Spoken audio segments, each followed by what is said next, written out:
Dear students, आज मैं आपको बताने वाला हूँ त्रिज्या और व्यास में संबंध। ठीक है कि त्रिज्या और व्यास में क्या संबंध होता है।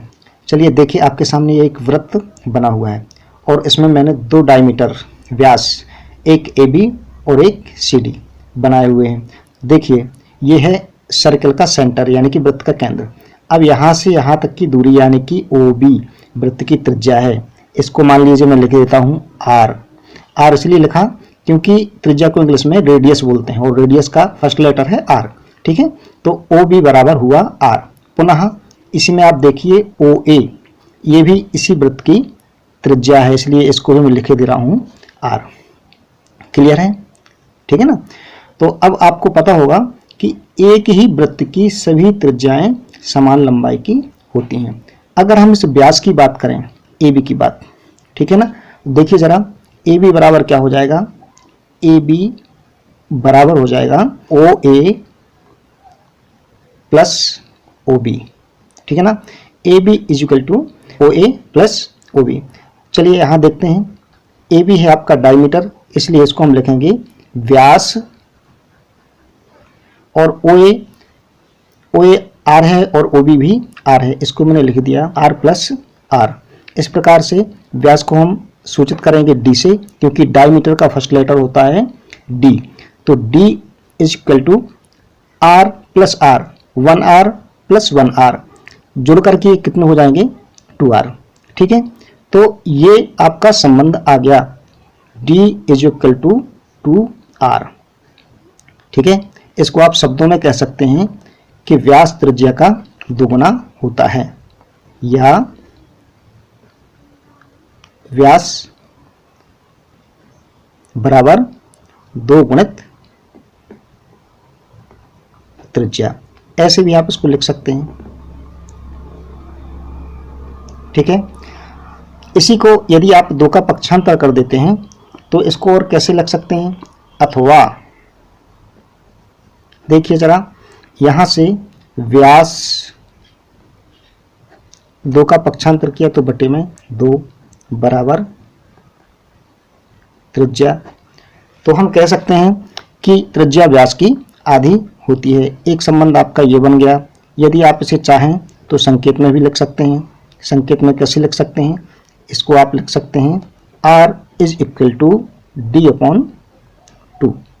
ठीक है, और ये आपका संकेत में एक फार्मूला हो गया। ठीक है, इस प्रकार से हम लिख सकते हैं कि त्रिज्या व्यास की आधी होती है अथवा व्यास त्रिज्या का दोगुना होता है। तो हमें निष्कर्ष क्या प्राप्त होता है, देखिए फर्स्ट समीकरण से D is equal to 2R, इससे हमें निष्कर्ष प्राप्त होता है कि व्यास त्रिज्या का दोगुना होता है।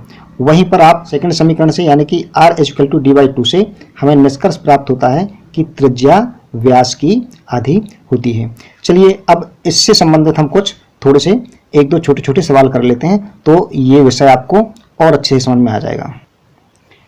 लीजिए ये रहा एग्जाम्पल, एक वृत्त की त्रिज्या 2 सेंटीमीटर है, वृत्त का व्यास ज्ञात कीजिए। इसको सॉल्व करते हैं।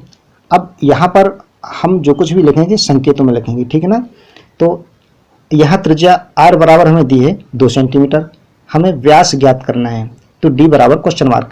अब सूत्र क्या है, सूत्र व्यास बराबर 2 गुणित त्रिज्या, या संकेतों में सूत्र कैसे लिखेंगे, D is equal to 2R। चलिए यहाँ पे हम इनकी वैल्यू रख देते हैं और देखते हैं फिर मान कितना आता है। D is equal to 2 into R का मान कितना है, R की वैल्यू है 2। ठीक है, इस प्रकार से D इज इक्वल टू आ जाता है 4 सेंटीमीटर। ये आपका व्यास यानी कि डायमीटर आ गया। ठीक है, चलिए एक और एग्जाम्पल ले लेते हैं। सेकंड एग्जाम्पल है, एक वृत्त का व्यास डायमीटर 5/2 सेंटीमीटर है, तो उस वृत्त की त्रिज्या ज्ञात कीजिए। सॉल्व करेंगे इसको। यहाँ हमें व्यास D बराबर दिया है 5/2 सेंटीमीटर और हमें त्रिज्या R बराबर ज्ञात करनी, इसलिए क्वेश्चन मार्क। यहाँ इसका सूत्र क्या हो जाएगा, त्रिज्या बराबर D/2 यानी कि व्यास का आधा। हम ये सूत्र भी लगा सकते हैं, यहाँ से 2 का पक्षांतर करके D/2 ही आ जाएगा। चलिए अब इसका मान हम ज्ञात करते हैं। तो R बराबर कितना आ जाएगा, R बराबर आ जाएगा आपका D/2। D कितना है 5/2 और इस पूरे के बटे में 2। अब इसको जब हल करेंगे तो 2 के बटे हम 1 मानेंगे और भिन्न आपको हल करते बनती होगी, तो 5/2 ये गुणा का चिन्ह लग जाएगा, ये 2 के बटे जो हम 1 मानेंगे ये ऊपर जाएगा और 2 आपका नीचे आ जाएगा। इस प्रकार से गुणा होकर के 5 एकम 5 और 2 दूनी 4 सेंटीमीटर। चाहे तो आप डेसिमल में भी चेंज कर सकते हैं। दिए गए वृत्त की त्रिज्या 5/4 सेंटीमीटर, या डेसिमल में हम इसको लिख सकते हैं 1.25 सेंटीमीटर। तो आप बहुत अच्छे तरीके से समझ गए होंगे कि वृत्त की त्रिज्या और व्यास में क्या संबंध होता है। वृत्त की त्रिज्या व्यास की आधी होती है और व्यास त्रिज्या का 2 गुना होता है। आपको आगे आने वाले सवालों में इसकी आवश्यकता पड़ेगी, इसलिए मैंने ये वीडियो आपके लिए बनाया है। चलिए अब फटाफट आप वीडियो को लाइक कर दीजिए, सब्सक्राइब कर लीजिए चैनल को, और वीडियो शेयर कर दीजिए और बेल आइकन भी दबा दीजिए ताकि आपको नोटिफिकेशन मिलते रहें। और कमेंट के माध्यम से ज़रूर बताइए आपको वीडियो कैसा लगा। ओके, धन्यवाद।